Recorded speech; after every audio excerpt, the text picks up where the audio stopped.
Hello, this is Avinesh Sharma and welcome you all to the crown success. I hope आप सब अच्छे होंगे दोस्तों। समीक्षा अधिकारी की सीरीज में हमारा ये आज एंशियंट हिस्ट्री का, हम जो हिस्ट्री कवर कर रहे हैं ना, उसमें एंशियंट हिस्ट्री का हमारा आज ये लास्ट लेक्चर रहने वाला है। इसके बाद में हम दोस्तों अपना मध्यकालीन इतिहास, इसको हम कवर करेंगे, इसको स्टार्ट कर देंगे। फिर मॉडर्न इंडिया, इसके बाद में आर्ट एंड कल्चर या पॉलिटी, इकोनॉमिक्स, जो भी इंपॉर्टेंट इंपॉर्टेंट टॉपिक्स हैं। मतलब मैं समीक्षा अधिकारी की, जैसे आपका एग्जाम होने वाला आने वाले समय में ना, तो उसकी हम तैयारी इस तरीके से लेकर चल रहे हैं कि हमारा रिवीजन भी होता रहे, प्लस आपको जो फैक्चुअल इंफॉर्मेशन है, जहां से लास्ट ईयर्स में क्वेश्चंस बने हुए हैं और किस तरीके से क्वेश्चंस बनते हैं, उसको भी मैं आपको यहाँ पर बताता चलता हूँ हैंड टू हैंड। जैसे ये छतरपुर, एमपी, खजुराहो, तो इनसे रिलेटेड क्या क्वेश्चंस पहले बने हुए हैं, आगे क्या क्वेश्चंस बन सकते, एक्सपेक्टेड क्या क्वेश्चंस बन सकते हैं, ये हम तैयारी कर रहे हैं। एंशियंट हिस्ट्री हम आज अपनी कवर कर लेंगे, मेडिवल फिर हमारा नेक्स्ट लेक्चर से स्टार्ट हो जाएगा। तो चलो स्टार्ट कर दे। देखो, आज हमारे ये 3 चैप्टर हैं एंशियंट हिस्ट्री में। और हाँ, मैं बार बार कह रहा हूँ आपसे, फैक्चुअल हम यहाँ पर पढ़ रहे हैं, मेन समीक्षा अधिकारी को टारगेट करके एक तरह से क्विक रिवीजन टाइप सीरीज हमने ये चलाई हुई है। ठीक है दोस्तों, तो पहला चैप्टर हमारा आज प्राचीन भारत में स्थापत्य कला के बारे में देखेंगे, साउथ इंडिया के बारे में देखेंगे, साहित्य और साहित्यकार के बारे में हम थोड़े से टॉपिक्स को आज डिस्कस करेंगे। चलो मैं आपको यहाँ पर शो करता हूँ। देखो, मध्य प्रदेश के छतरपुर जिले में एक खजुराहो में, ठीक है, खजुराहो स्थित एक जगह है।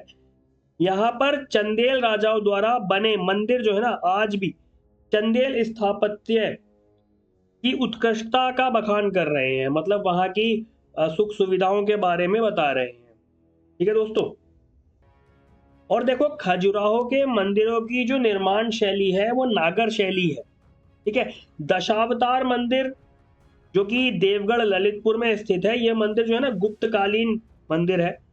ठीक है, माउंट आबू के दिलवाड़ा में जैन मंदिर संगमरमर के बने हैं और इनका निर्माण जो है गुजरात के चालुक्य शासक भीमदेव प्रथम के सामंत विमल शाह ने कराया था। देखो, चालुक्य को ना दोस्तों ध्यान रखना, यहाँ पर सोलंकी भी कहा गया है। ठीक है, किसको कहा गया? सोलंकी, चालुक्य को। ठीक है दोस्तों, फिर आता है कि देखो एलिफेंटा के प्रसिद्ध गुफा मंदिरों का निर्माण राजपूत शासकों द्वारा कराया गया था। एलोरा का कैलाश मंदिर, ये जो है ना स्थापत्य उत्कर्ष का उदाहरण है।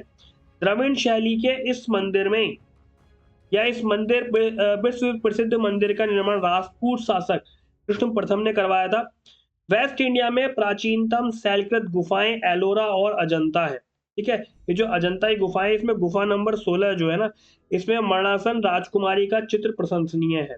मैं जो बता रहा हूँ, जो आपको दिखा रहा हूँ, फैक्चुअल क्वेश्चन बने हुए हैं। मैं बार बार कह रहा हूँ, आगे भी क्वेश्चन इसमें बन सकते हैं। ठीक है, अब आपने उड़ीसा में सूर्य मंदिर सुना होगा, कोणार्क का विशाल सूर्य मंदिर। ठीक है, तो कोणार्क के विशाल सूर्य देव का मंदिर जो है ना, नरसिंह देव प्रथम ने बनवाया था।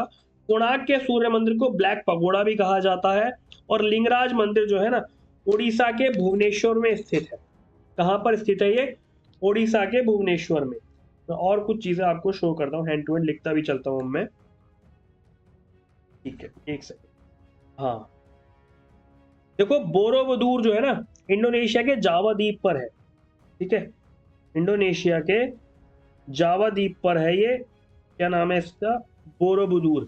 ये क्या है? स्तूप, स्तूप है एक तरह का, आप लोग भूलना मत इसको। बोरोबुदुर स्तूप है, स्तूपास जो हमने पढ़े हैं।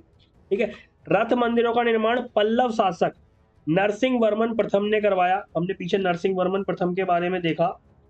ये देखो, ये नरसिंह देव, सॉरी यहाँ पे कंफ्यूज मत होना, ये नरसिंह देव प्रथम है। अब हम बात कर रहे हैं नरसिंह वर्मन प्रथम की। मैं लिख देता हूं।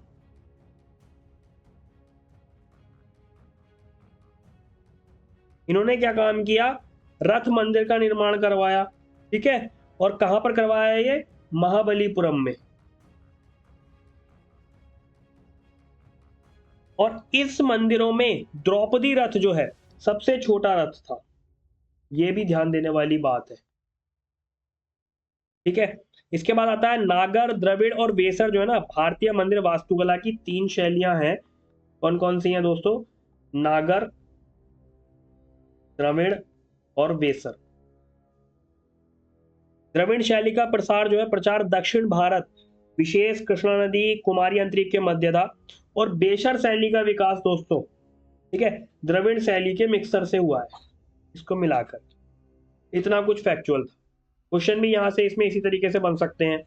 अब इसके बाद जो हम थोड़ा सा चैप्टर के बारे में जानेंगे वो साउथ इंडिया से रिलेटेड जो फैक्चुअल चीजें हैं उसके बारे में हम पढ़ेंगे। देखो इसमें क्या है, कवियों की जो गोष्ठी हुई है ना उसको कहा गया है संगम। ठीक है दोस्तों, दक्षिण भारत के आर्यगण का जो श्रेय गया है उसमें एक महर्षि हुए हैं जिनका नाम है अगस्त्य या ऋषि अगस्त्य आप कह सकते हो। ऋषि अगस्त्य को गया हुआ है। और द्वितीय संगम का प्राचीनतम ग्रंथ है जिसका नाम है तोलकाप्पियम। कुछ लिखने में जल्दबाजी में ये वर्ड आगे पीछे हो सकते हैं, मेन आप ध्यान रखना यहाँ पर हम समझाना क्या चाहते हैं, ठीक है। और इसके जो प्रणयन करता थे दोस्तों उनका नाम था तोलकाप्पियर। मैं यहाँ पर लिख भी देता हूँ हैंड टू हैंड, तोलकाप्पियर इनके प्रणयन करता थे। शिलप्पाधिकारम एक ग्रंथ हुआ है,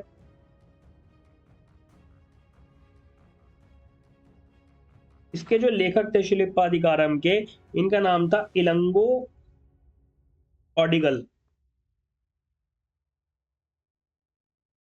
तिरुक्कुरुल जो है ना तमिल तमिल भाषा में काव्य रचना है ये तिरुक्कुरुल।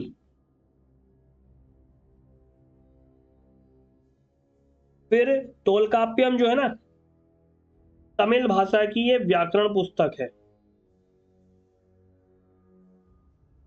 यह व्याकरण की बुक है।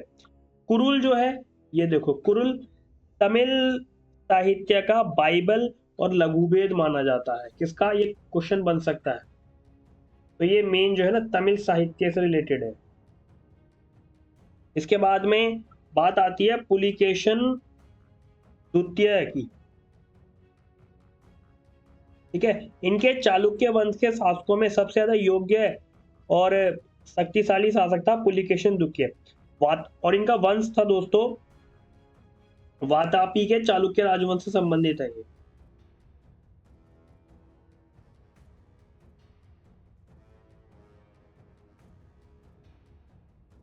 ठीक है, और इसका जो संस्थापक था उसका नाम था पुलिकेशन प्रथम।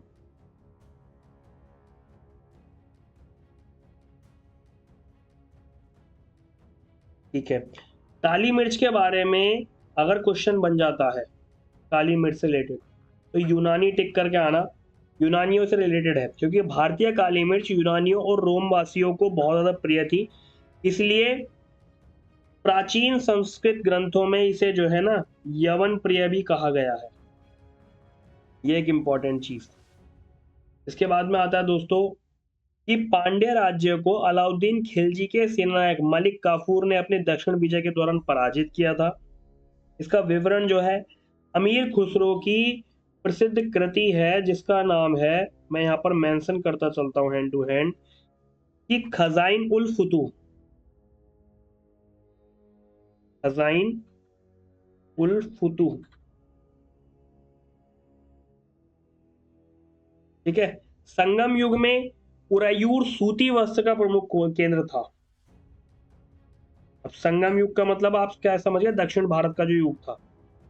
ठीक है, इसमें जो है सूती वस्त्र का प्रमुख केंद्र, इसका नाम था उरायूर। ठीक है, इसका जो विवरण है पेरिप्लिस ऑफ द एरिथ्रियन सी में मिलता है।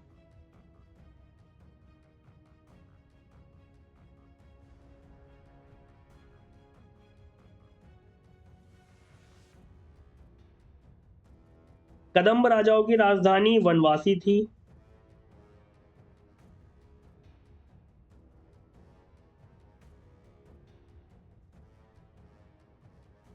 और इस राजवंश की स्थापना मयूर शर्मन ने की थी।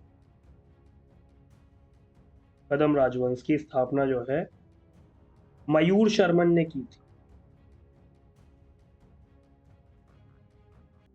और इन सब के बाद में दोस्तों जो हमारा लास्ट लेक्चर रहने वाला है आज का, लास्ट चैप्टर, वो साहित्य और साहित्यकार के बारे में है। देखो यूनानी लेखक हुए हेरोडोट्स, ठीक है, इनको फादर ऑफ हिस्ट्री कहा जाता है। ये कौन है, यूनानी लेखक। पाणिनि व्याकरणाचार्य पाणिनि नंद शासक महापद्मानंद के मित्र थे। इनकी एक प्रसिद्ध कृति है जिसका नाम है अष्टाध्यायी। ठीक है। एक 12 मिहिर हुए हैं गुप्त काल के खगोल शास्त्री। बृहज्जाक पंच सिद्धांतिका वृहत संहिता। अब ये वृहत संहिता के बारे में कई बार दोस्तों एग्जाम में क्वेश्चन बन जाता है कि वृहत संहिता ग्रंथ जो है किसका है। तो ये 12 मिहिर से रिलेटेड है।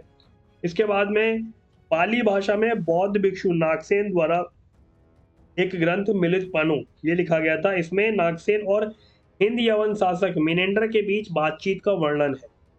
कश्मीर के हिंदू राज्य का इतिहास जो है हमें कल्हड़ की राज तरंगणी से प्राप्त होता है। और इस ग्रंथ की जो रचना हुई है दोस्तों वो कल्हड़ ने की है राजा जय सिंह के शासनकाल में। और राजा जय सिंह का शासनकाल जो रहा है ये 1128 से लेकर 1149 ईस्वी का रहा है। ठीक है। फिर गीत गोविंद के रचयिता रहे हैं जयदेव। ठीक है। और ये जयदेव जो है ना बंगाल के अंतिम सेन शासक हुए लक्ष्मण सेन, इनके आश्रित कवि थे ये जयदेव। प्राचीन भारतीय बुक पंचतंत्र के मूल लेखक विष्णु शर्मा माने जाते हैं।